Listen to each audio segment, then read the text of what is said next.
Ok, bonjour, je vais vous montrer comment avec GeoGebra on peut tracer deux sphères et voir leur intersection pour comprendre un peu le principe du GPS. Et vous allez voir, en fait, on va tracer une troisième sphère et on aurait pu en tracer une quatrième. Donc j'utilise l'outil en ligne GeoGebra qui se trouve à cette adresse-ci. Donc ce que je vais faire, c'est que je vais tracer une première sphère. Donc pour ça, je vais écrire sphère tout simplement.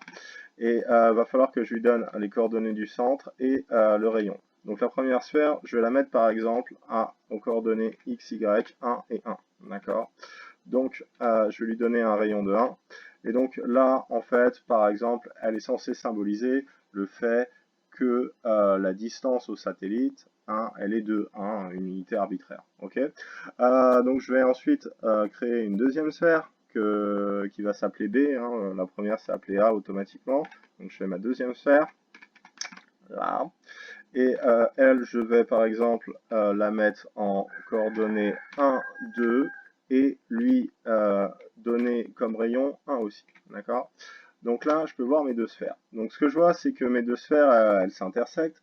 Donc cette deuxième sphère, elle symbolise aussi le fait qu'on est à une distance de 1 d'un autre satellite, arbitrairement.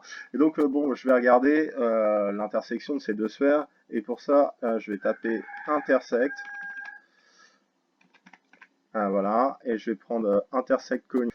Et pour intersect conique, je vais lui donner mes deux sphères. Donc ma première, elle s'appelle A. Et ma deuxième sphère, elle s'appelle B. Voilà, pour B. D'accord. Et donc là, normalement, voilà, ce qu'il est en train de me tracer, c'est l'intersection. Donc pour mieux la visualiser, je vais désactiver mes sphères. Et donc là, ce que je vois, c'est que théoriquement, si j'ai deux satellites, eh ben, je peux juste savoir que je me trouve quelque part sur ce cercle. Ok. Donc maintenant, je vais rajouter une troisième sphère pour simuler un troisième satellite pour voir ce que ça donne. Donc pour ça, je vais rajouter une sphère de la même façon que je l'ai fait tout à l'heure. Donc voilà, je mets une sphère. Et je vais mettre comme coordonnées ici pour le centre 2, 2. D'accord, 2, 2. Et puis pour le rayon, je vais mettre 1,5. Ok, donc voilà, je me fais là et je vais mettre 1,5. Ok, et donc là, j'ai donc créé une nouvelle sphère normalement. Alors, ah oui, alors pardon, j'ai mis une virgule à la place du point. Voilà, et donc là maintenant, je suis bon. Voilà, j'ai une autre sphère, d'accord, qui symbolise un autre satellite qui lui est plus loin, puisqu'il est à 1,5 de distance arbitraire. Ok, donc ce qu'on voit ici, c'est que cette sphère-là, elle est en train d'intersecter mon cercle, c'est normal, elle simule un troisième satellite, et donc on va visualiser ça mieux en trouvant l'intersection de cette sphère avec le cercle initial. Donc pour ça, je vais juste faire intersect,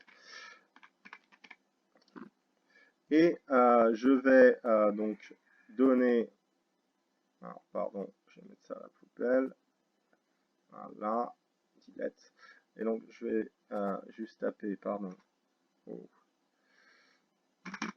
intersect. Voilà. Je clique dessus et je vais mettre comme premier objet, je vais mettre donc mon cercle qui représente là où je suis potentiellement avec les deux premiers satellites, et comme deuxième objet, je vais mettre ma sphère. Tac. Et donc là, si j'appuie sur Entrée, ce que je vois, c'est qu'il existe deux points. Ok, donc on va retirer la dernière sphère, on va mieux regarder les points ici, et on peut même retirer le cercle initial. Donc ce que je vois, c'est qu'avec trois sphères, eh ben, je peux savoir seulement que je me trouve soit en B, soit en A. D'accord? Et donc, théoriquement, avec trois sphères, on ne sait pas encore là où on est. Donc, avec un satellite qui donne la distance, enfin, avec trois satellites, pardon, qui donnent la distance euh, par rapport aux trois satellites, eh ben, je vais seulement avoir la certitude sur deux points. Mais le truc, c'est que je sais aussi que je me trouve sur Terre et non pas en l'air quelque part. Donc, généralement, bah, avec trois satellites, ça suffit pour savoir qu'on est par exemple en A. Voilà. Okay, j'espère que c'était à peu près clair et bonne journée.